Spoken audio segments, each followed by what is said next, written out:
Welcome to the Sun Island.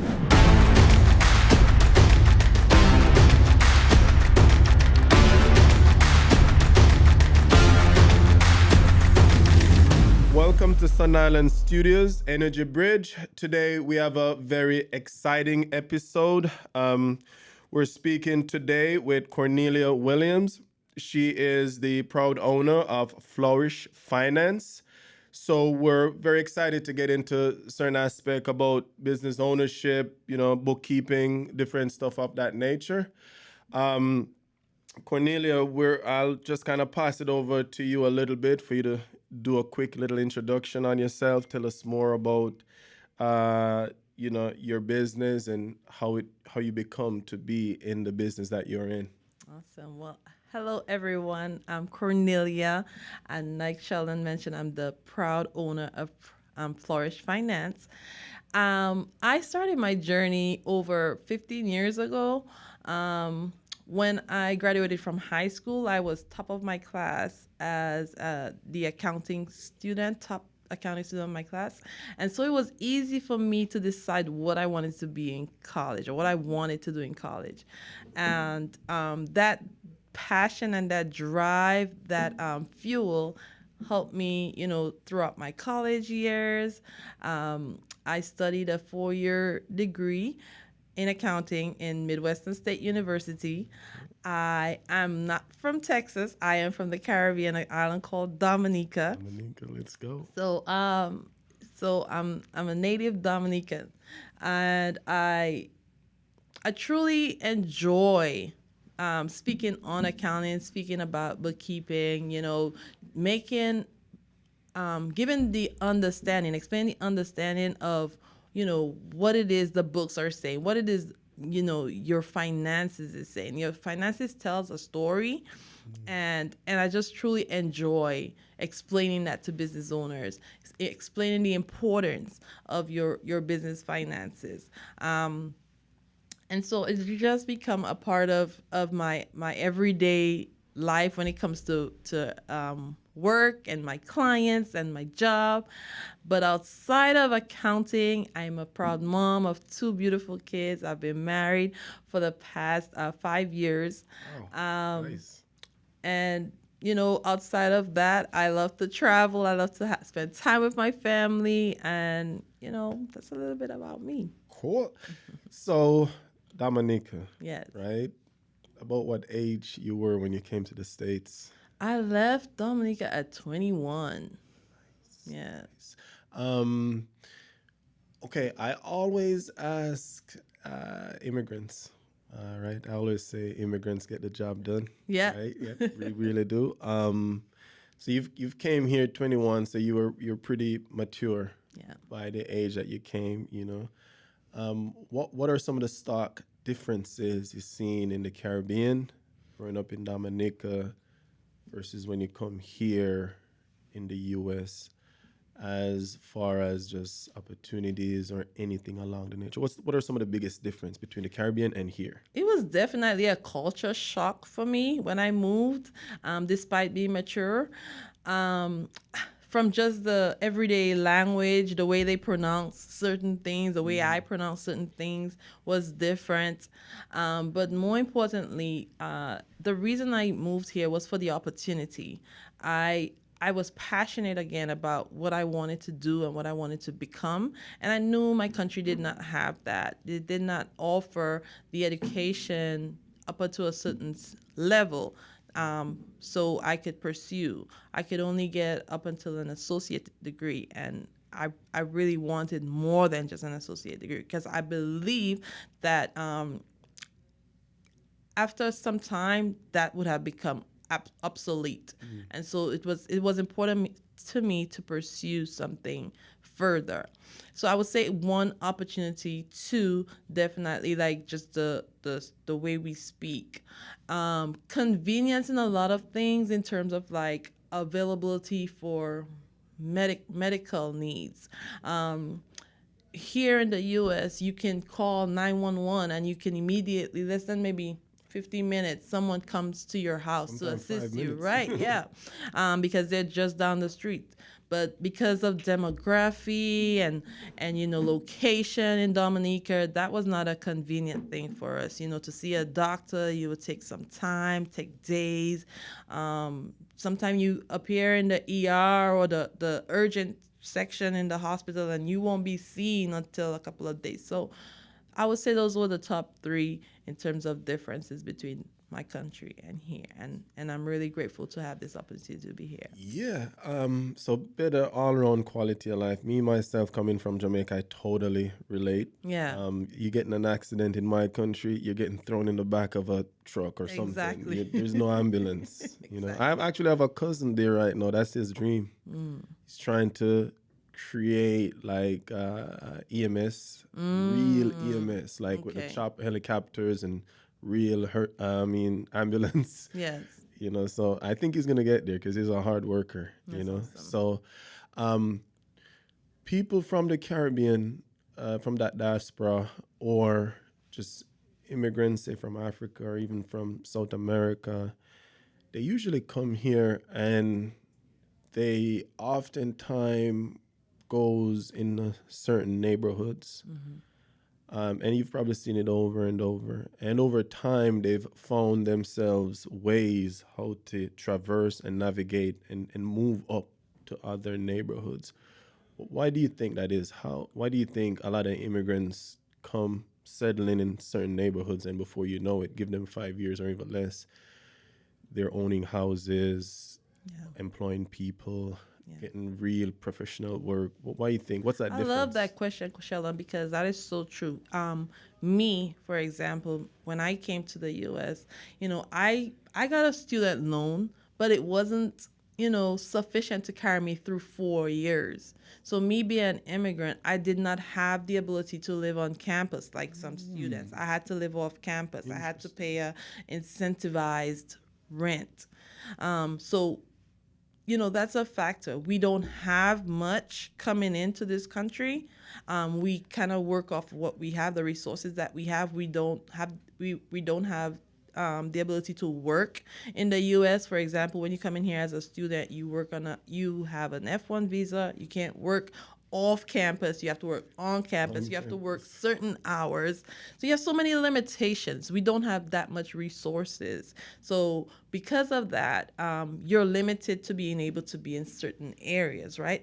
But what drives us to become better, to have businesses, to own homes and all of that good stuff is because, again, the opportunity. We did not have that, back home. We've worked our asses off, sorry for my French. No, you're good. To become better, and we've gotten to that place. So it just feels worth it to be able to, own businesses, own homes. If we want to reward ourselves with a nice car, we do that, because we did the work. With the work, and it's just only fitting to just get the icing on the cake. Yeah, so you do the work, stuff like that, and you said earlier you're a proud mom of two. As a parent that, we're coming from countries or just different areas where there were lack, right? Whether it's medical services, whether it's, opportunity, but there's typically some type of lack because we come here usually for the opportunity. Exactly.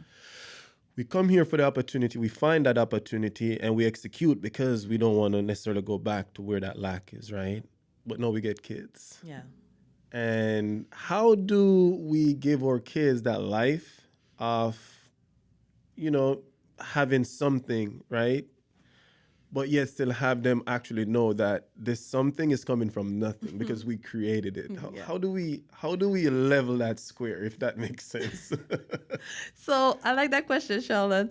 I'm not going to say I'm savvy at it, but my plan is to educate my kids, let them, I will love my kids. I will give them not everything, but most of the things that they need, the basic needs that they need. But at the same time, I'll also educate them. Like, hey, know that there are kids your age who didn't have this. Or when mommy was growing up, this is what it was. And, you having this, look at it as a privilege. Don't take it for granted. So I feel like conversation and education would kind of like level the playing ground when it comes to that. And I'm noticing that it has to be very gentle conversation. Definitely. Because at the end of the day, they weren't asked to be born, right? Definitely. They're here, Yes. and then you bring them up in a life that's totally like night and day. Yeah. But sometimes I think us as parents were coming from that level of lack, thinking that the kid should understand, but there's no way for the No, kid they to will not. understand. They You see what I won't. mean? They won't. Yeah, so it's more of a very soft, gentle, Definitely. more teaching them humility than anything else, right? Absolutely. And you have to be gentle, true, but planting the seed. I call it as consider it planting the seed that when they become of age and they come up understanding, they could be like, oh, this is what mommy was trying to, explain to me. They more may that- not understand it now. They may not put all the pieces together now, but eventually they will, kind of come along the way to understand. Yeah, so speaking about planting the seed and young kids, you in the bookkeeping business, right? And that has to do with finance, that has to do with money. Yes. What are some of the lessons that you figured you'd some of those seeds that you figured you'd plant in your kids early to help them in the future as they come of age? Yeah. Definitely number one would be budgeting. You have to tell your money where to go. Because Dave like that. Dave Ramsey your money says where to go. if you don't tell your money where to go, it's gonna find somewhere to go. Have you ever had some extra cash in your checking account and then you didn't budget to buy something on Amazon, but you bought something, you just found the money somewhere to buy that thing on Amazon? I So, did. I spoke to my guys because I have a team of guys that I train, and I think the other day I was talking to them, and I think you're talking about something similar called lifestyle creep. Yes. That thing is something. So It that's creeps basically the upon same you. thing you're saying. Yeah, Like you had that money, and basically. keep going. And you find something to plug that money to. You didn't have it all along, but just because it's sitting there, you just eventually spend that money. So I feel like budgeting is definitely important. If you're making $1,000 a month, all of your expenses should zero out to 1,000, considering all of your day-to-day expenses, utilities, food, tuition, whatever your monthly expenses are. It should equal, and of course saving, Savings, yeah, I get it. Yeah. or investing. You just make sure those two tie so that you don't have anything extra and money is going, you don't know where your money is going, basically, because you're having that extra in your account and not just having use for disappears, it. Yes. right? I was kind of looking on my shelf if it was up there, but Richest Man in Babylon, that book. I like that book. Okay, I haven't read that one Yeah, yet. it's a good one, and it says 10% of what I earn is mine to keep. Yes. So the whole concept is you pay yourself before you pay yourself anything first, else. yes. But it's 10%. I think in these days it has to be more, but the concept is the same. Yeah. Right. So you mentioned budgeting, showing them correct values. Any other things that you'd want to pass on to the younger Definitely kids? investing. I believe that you should have money outside of the bank. Don't have all of your eggs in one basket. Don't have all of your money saved in the bank. Have some money invested, whether it's in the stock market, whether it's in EFTs, mutual funds. I'm going off a whole different tangent, but this is all finance, and I just feel like it is so important for them to not only save money, paying themselves, also invest. That's another way of accumulating, more wealth, accumulating more money to, for emergencies and all that good stuff. So passive income. Passive basically. income, absolutely. Great. So you mentioned the well-known financial guru, Dave Ramsey. Ramsey, yes. Dave Ramsey, and he is all about saving. He got those 5 baby steps. I Yep. don't remember them all off the head, but the one is like get to $1,000, and then the other Emergency is fund. an emergency fund. The other is to there's different things, right? Do you subscribe to his teaching? Yeah, I actually did. I did the baby steps one, the savings, emergency fund, and then paying off your debt. Yeah. That worked tremendously well for me. Then life insurance. I subscribe to that. I highly believe in that. I had a death in the family, and it's just so heartbreaking when you don't have that financial cushion for those last expenses. So it's so important to have that. And then he talked about paying off your mortgage. So yeah, I definitely subscribe to his steps. It has worked for me. In business, though, I feel like I need to apply something different. But I definitely support his teaching. Awesome. So let's talk about that business. Flourish Finance. Flourish Finance. Flourish Finance. Okay. Beautiful name, by the way. you. It brings up thought of just growth. Yes. Words that come to mind when I hear the name is abundance. Yes, absolutely. So I like the name a lot. What's the inspiration for the name? So this is funny. I'm an accountant, right? So I'm all about numbers, math, all that good stuff. So one of the things, Sheldon, I did not do before pandemic was like reading a lot. Read. I didn't read enough. The most I would read is my Bible. Okay. But I didn't read outside of that. And so pandemic, we're all isolated and all that good stuff. I picked up a hobby and it was reading. And Yep. I mean the knowledge that unfolded during that time was so mind-blowing for me. And one of the things I learned is that there was a percentage of businesses that do not survive 2 years after they started their business. And one of the reasons is because of lack of bookkeeping.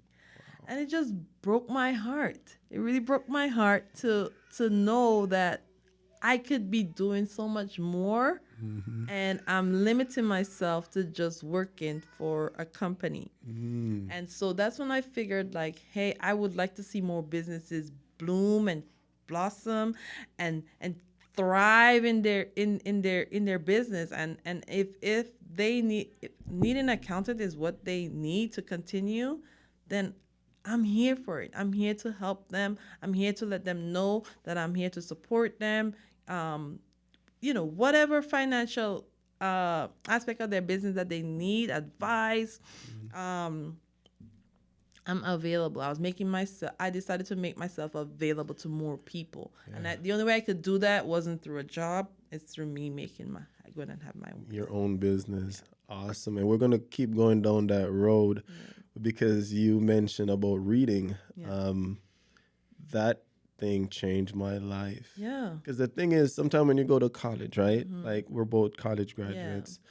You read all those textbooks and it's more like a chore. Yeah, exactly. It's a task. So by the time it's a task. So by the time you get out, you're like, I don't want to deal with that. You look at it as punishment rather than, you see? Yeah. So for me, it took me maybe like 3 to 5 years out of school to figure out that, hey, self-education is the right education. So I started consuming as much books as I could, and it definitely leveled up my life. So, I know you started your journey a while now since the pandemic has been ended, but couple quick one that I read that kind of changed me real quick was like that one right there, Rich Dad, Poor Dad. I like, that one as well. Think and Grow Rich.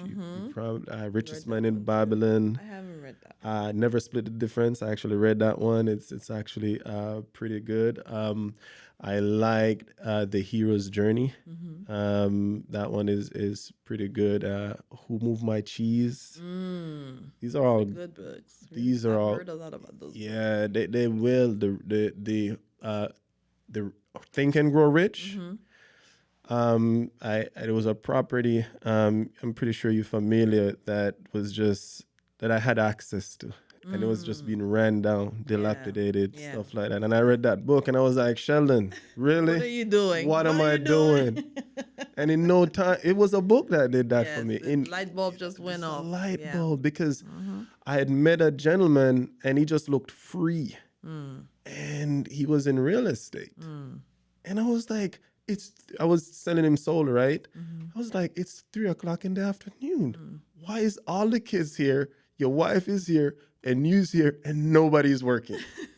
And I was like, dude, your life just looks blissful. And they looked happy. You can feel people's energy when you go in their home. Absolutely. My job is to go into a lot of people's homes, so I know when the energy is right. I went in there and I was like, this guy got his ish together.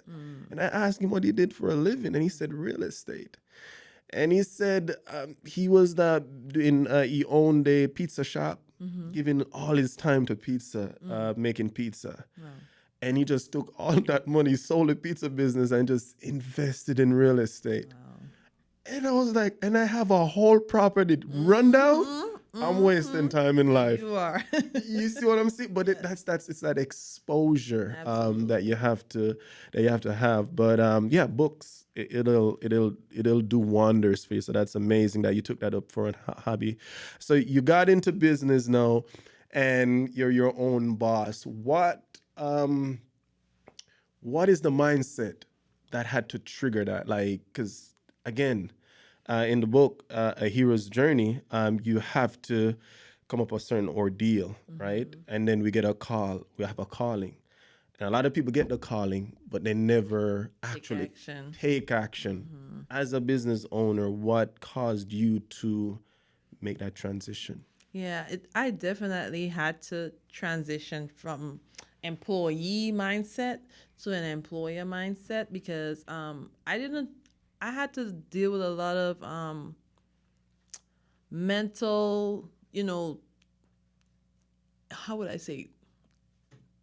It's like mental half-truths about myself, half-truths about business owners, half-truths about employees. I had to do a lot of shifting in regards to my mindset in order to be where I'm at. And I had to read a lot of self-help books, get coaching to transition. I'm glad you answered that because that was going to be my next question. How do you do that? Okay, so coaching, self-help books, and just plugging it into communities.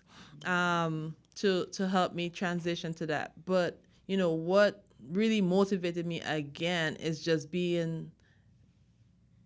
what really motivated me is the need that was out there. The need that was out there, which is businesses being closed down.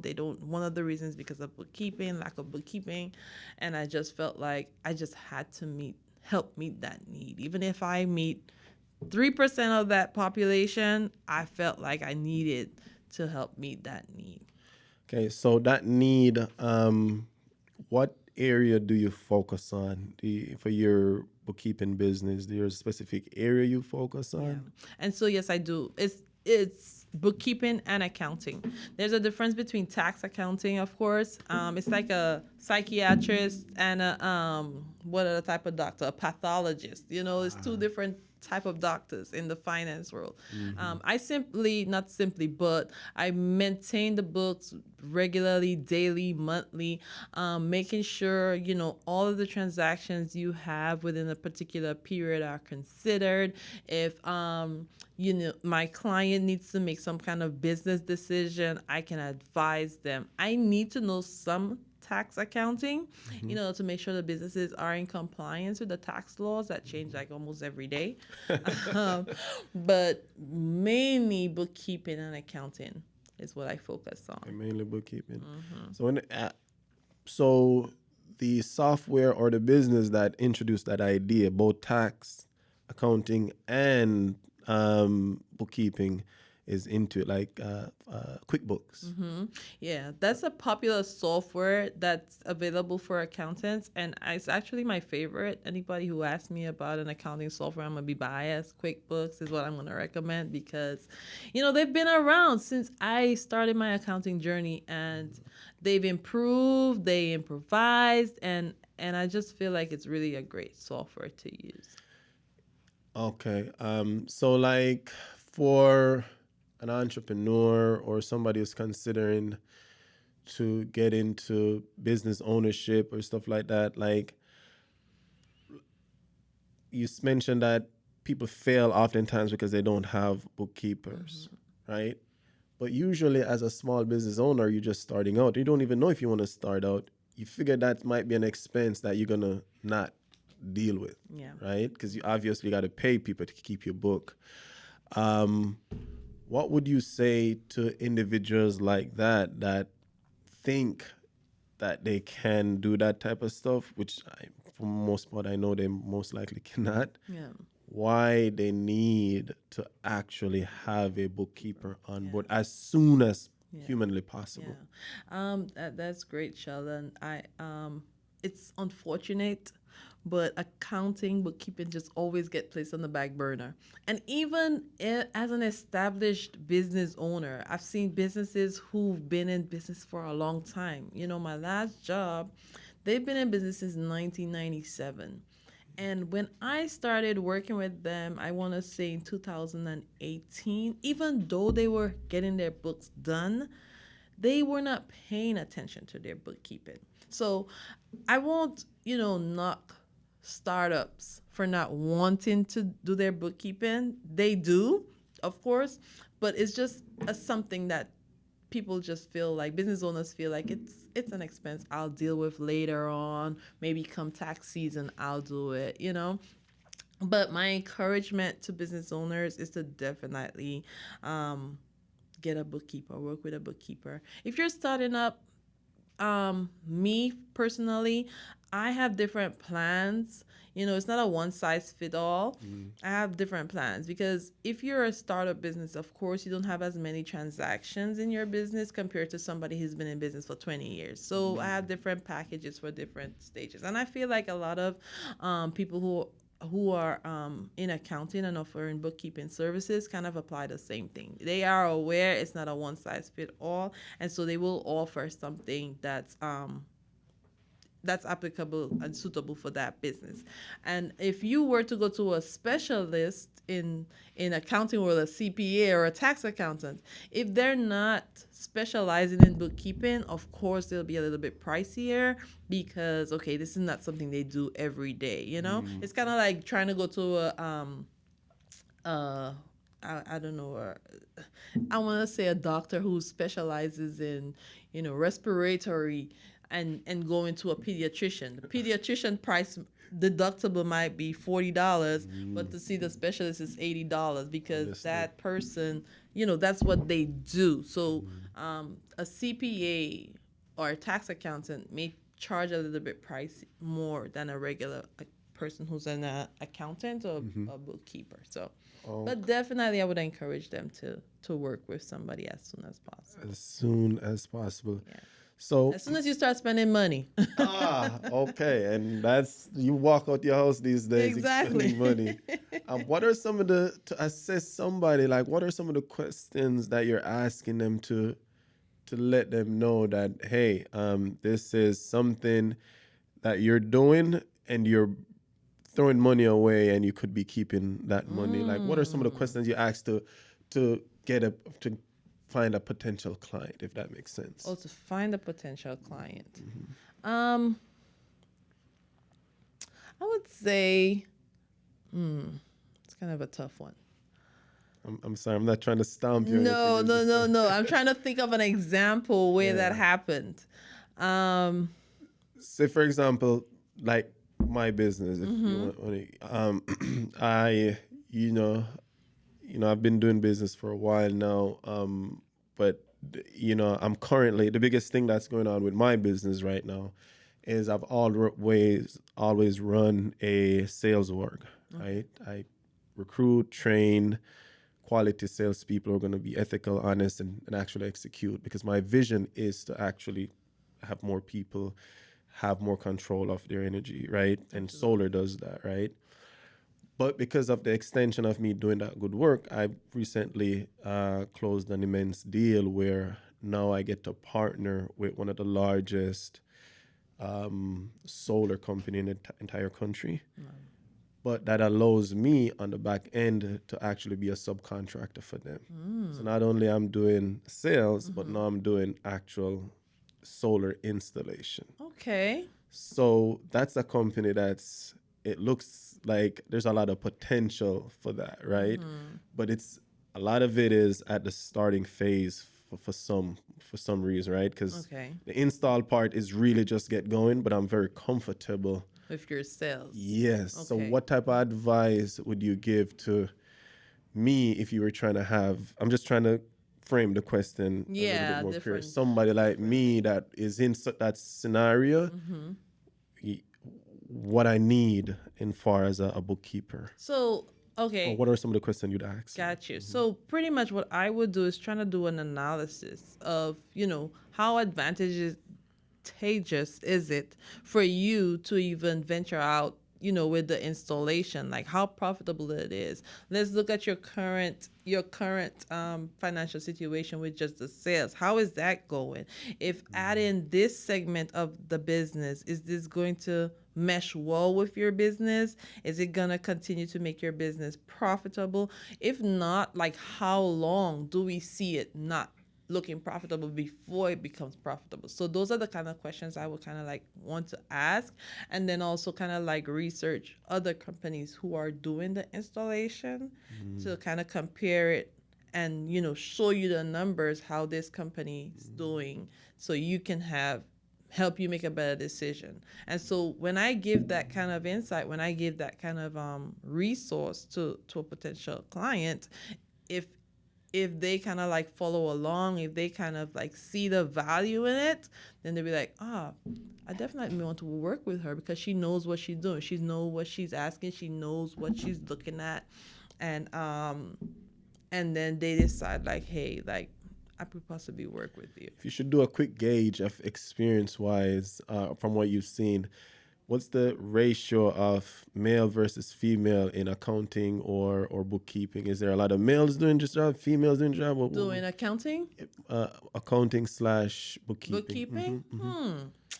I feel like it's a woman-dominated industry, honestly. In bookkeeping? In bookkeeping and accounting. In the taxes, I would kind of say 50-50.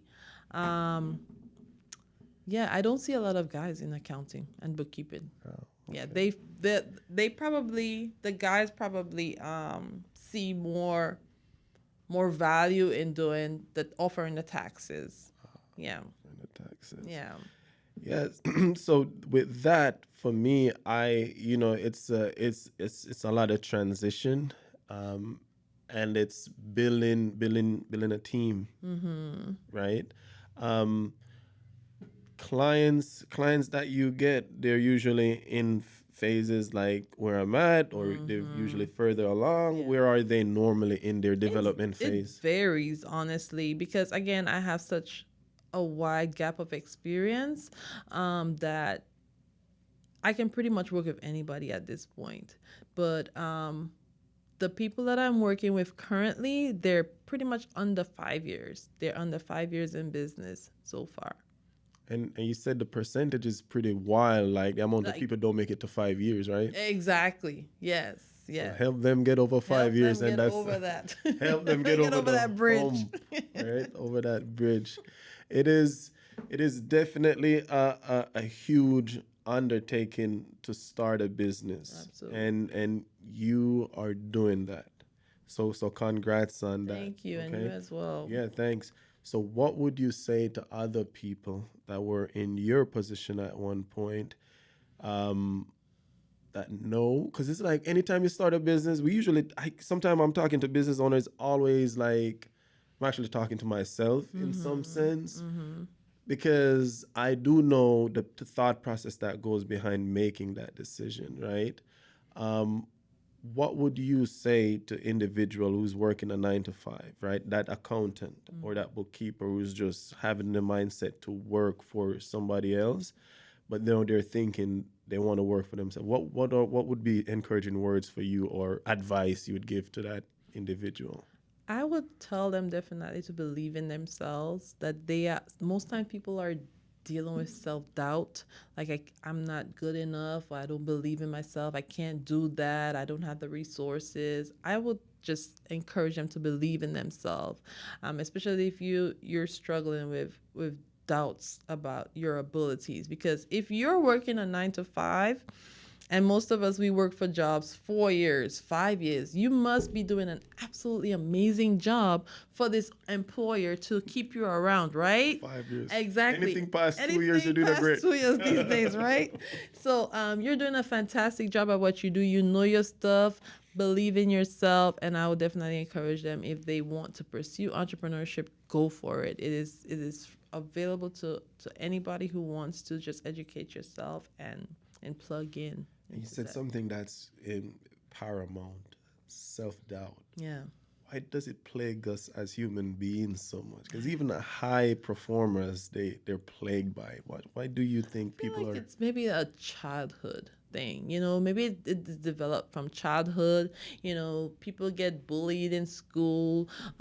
Maybe parents are not encouraging their kids enough to say, hey, you're doing an excellent job, or they probably don't even feel like they're meeting up the expectations of their parents. So I feel like it starts from childhood, and it just like we get conditioned into believing those thoughts.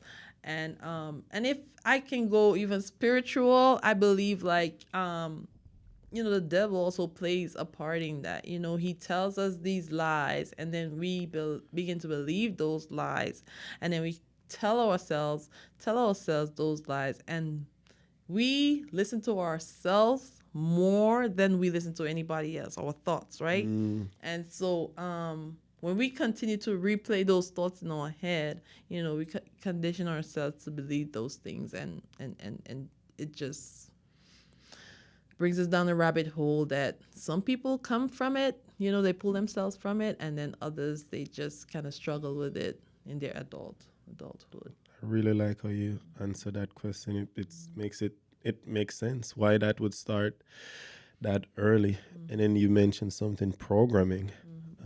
Even when I was saying about that book, Think and Grow Rich, that's the whole thing is about that. Yeah, The mind. thoughts. Because it's like it's not like you can turn your thoughts off. Yeah. And it's going to think something, so you have to program it to Yes. think the Think right the thing. right things, exactly. And that's totally paramount. If you should, and this is a weird question, but if you could rewind the hands of time, Yeah. okay, and go right back to the day you came to America, what are some of the stuff that you would have done differently up until now? I probably wouldn't go to college. Really? I don't know. That question just kind of came to me.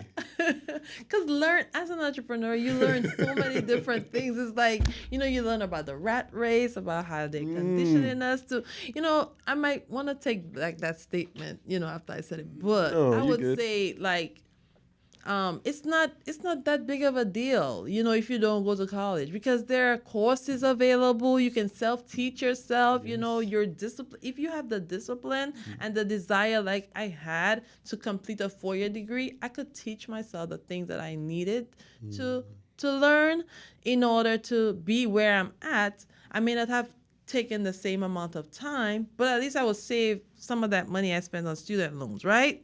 And paying that interest and on the struggle bus. So I would tell myself it's not a big deal if I make it through college or if I don't make it through college. Why do you think immigrants are so allergic to debt? Why do you think we hate debt so much? It's not a good thing. Well, on the individual side, on the personal side. Yeah, Okay. and Now, if you're consumer in debt. business, Yeah. business, a different thing. So that's why I said I appreciate Dave Ramsey's subscriptions, but on the other side, now that I'm an entrepreneur, I have a different theory when it comes to debt. But on the consumer side, on the individual side, I don't think it's a really good thing to have. Credit is very important here in the U.S. So, of course, you want to have a good credit score. But on the flip side of that, the business side, I feel like debt is a good thing to have. It's good to use other people's money. Yes. That's very important. Because that question kind of just came to my mind for the simple fact that it's like whenever you come here, it's like a whole new slate. Yeah. It's like you get to write that page all over in order to project you forward in your life. And the most thing that a lot of people don't realize is if they are trying to achieve like different things, kind of like us, we're immigrants. We we try, right? But failure comes. Yeah. You know, the Lord knows I've had my fair Yeah, share. you did. How have you gone to get over any failures that you might have had to propel you long enough for you to get to the point of being a business owner and adding value to other business owners? Yeah, I'm not gonna sit here and pretend like I haven't had my share of failures. I've made a lot of mistakes. You wouldn't be an entrepreneur if you wasn't. Exactly. And what I've done differently is not beat myself up so much when I have those failures. Because previously, I would really get down on myself, like, Cornelia really messed up. I would really beat myself up. But now I'm looking at it like, it's okay. It's okay to make mistakes. What did you learn from this? How can you be better? What can you do differently? So I ask myself these questions now to kind of like process when I make those mistakes. I don't be so hard on myself. So it's part of the game. In terms of basketball, right? Yeah. You had to shoot thousands of balls to become, the championship. With soccer, you had to play how many what they call Right, it? championships Yeah, or World Cups. The World Cups before you can actually get a championship. You don't get it the same year you Yeah. actually play. So it's the same thing in entrepreneurship. You have to, or anything. You make a lot of mistakes, and you just have to give yourself grace to whenever you make those mistakes. And bring it back a little bit back to the business side of things. Taxes are important for most Absolutely. small business. What are some of those common write-offs that you see that business owners can take advantage of, but they don't know that they even exist? So it depends on the nature of the business. And before I speak on that, I'm not a CPA, but again, I need to know some tax law for me to be able to make sure you're in compliance. And so what I would say is it starts with the way you set up your books. If you don't set up your books the right way, then you won't be able to take advantage of those deductions that are available to you. And so it can be from insurance, business insurance. It can be home office expenses, mileage, auto expenses, contract work. Contract work, it can be a consulting, can be a write-off. So it just depends on the way you set up your books. And then once you set up your books the right way, you're able to take advantage of those deductions. And I feel like those are some that business owners can miss out if their books are not set up the right way. QuickBooks helps me with that a lot on just trying to make sure I kind of keep all my ducks in a row. And it took me a while to even get there because it's like, I know what's coming in, I know what's going out, but it's, sometimes I have to get stuff for the office. Sometimes I have to get gas up otherwise. And it just becomes a lot if you're not keeping tabs on it. Yeah. So you mentioned earlier as well that you started reading books, you started networking, you started talking to the different type of people. Did you ever end up finding a mentor, or did you started mentoring anyone, or what is that? What's your opinion on mentorship? I think mentorship or coaching is very important, especially, like I said, coming from like an employee mindset and, just being conditioned to think a lot of things. In order for you to unlearn those things, I feel like it's important to have a coach or a mentor. And I've had those. I've invested in it. I feel like it's the best investment I made in myself because I learned a lot of things that I didn't know about business. And, when you go to college, you learn all these, like you have all these electives that you have to take and you're focusing on accounting. You don't learn, let's say, for example, marketing. You don't really understand the value of marketing, just going through college. And so working with a coach helped me to identify those areas that I wasn't, savvy in. And I just really feel like it was a really good investment for me. Yeah, and even in school, a lot of there's no financial literacy. Yeah, absolutely. Yeah. If you, I don't know what, like this, for example, arts, if you choose a course that has nothing to do with finance, you don't get to learn those basic principles. And I feel like it should be included in the curriculum, whether it's in college or high school or some kind of. And you said once you start getting your mentor, you started to learn a lot about business. Do you mind talking about some of the stuff that you learned? So, like I said, marketing myself, I did not know how to do it. I didn't know what to say, what to do. Operations of a business, like what goes into operating your business. We covered those kind of things. And just, I feel like we really honed in on marketing. How do I sell myself? How do I present my services? How do I, convert a sale? Because all of that is important, into, driving your business, especially if it's a service based. What else? We talked about like employees, personnel, hiring people, that's not something I would have thought about, as an employee. Scaling my business, there's different levels and just going into that, diving into that is some of those things that we covered. And those definitely play a great role So you mentioned marketing yourself, stuff like that. What about networking? What's your thought on that, and how do you go about it, and do you have any advice on anyone who wants to market themselves and network? Yeah, you definitely have to immerse yourself in community. I just went to a networking event last night because I see value in it. You connect with people who they want to meet people who are like-minded as you, but also get resources that are helpful for them in business, because they realize that there are also things that they don't know. So plugging into community with people who are like-minded, who are, trying to go where you want to go, and learning from them, what can I do in my business to improve? I feel like it's so important. And I get that networking, meeting new people, connecting with people who are more experienced than I do in the business, connecting with people who are on the same level field as I am, and connecting with people who are. I struggle with networking. You do? Yeah, Why? it don't seem like it. It don't seem like it, but I really do. Put me one-on-one, game on. You get it. Okay. Game on. Like even really awkward one-on-one, game on. Yeah. But put me in a place where I have to go. People. And even one-on-one on a lot. I'm good. Like a public speaker. Yeah, you could get me one on a lot. I'm in my element. One-on-one, I'm like a fish in water.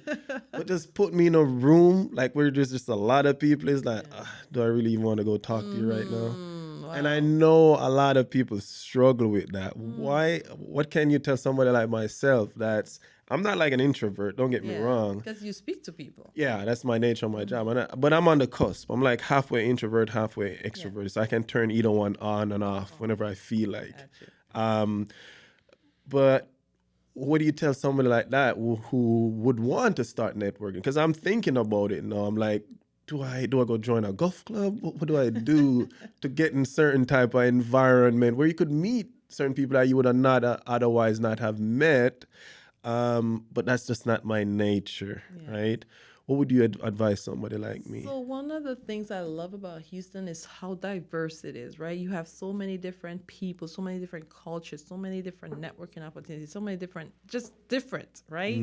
And so maybe you just need to find something or a group of people or a community that you really like or you can kind of resonate with. Maybe salespeople, networking organization. And maybe start there. That the people in that arena are in the same level field as you, so y'all obviously have something that y'all can have a conversation about. And then when you go to an event, whenever you go to you meet up in this group of people, maybe use your approach. One person, okay, I see this one person in this area, I'll go talk to that one person. I'll just work my way around instead of trying to kind of feel like overwhelmed with a bunch of people. I could do that. So yeah, that's what That's I a would. good That's what I advice. would. Yeah, because I'm good one-on-one, but it's like, do I need to go talk to this person, that person, this Yeah. person? But yeah, that's a great advice. You've came and provided a lot of value on today. you. Trust me, I really I enjoyed enjoyed it as having well. you on, and as business pick up, as our podcasts grow, I definitely would like to have you back at some Absolutely, point. I would love to come. Yeah, because this was definitely a pleasure, and from one island To another. to another, one love. Okay. Yeah. Respect. Thank you so Cool much, beans, Sheldon, sure. for having me. I appreciate it. Yeah, this was fun. It was. For sure, for sure. Awesome.